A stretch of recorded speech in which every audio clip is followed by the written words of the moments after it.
Guys কেমন আছো? আজকে ভালো আছো? আজকে আমি বলতে যাচ্ছি আমার বাড়িতে একটা জিনিস এসেছে, তোমাদের দেখাচ্ছি। এর নাম জানো তো? তোমরা কমেন্টে জানিয়ে দিবে।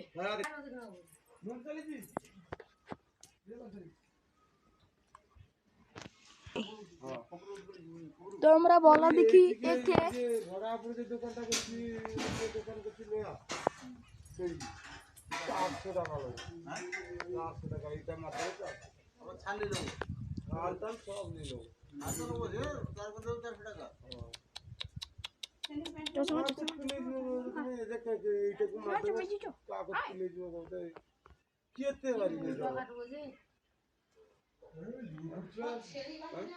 কাটার লোক ছিল সেটা তাকে বলছি না রানু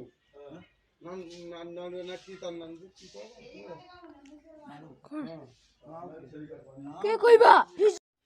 তোমরা সবাই লাইক করো, সাবস্ক্রাইব করো, তো পরে ভিডিও দেখা হচ্ছে।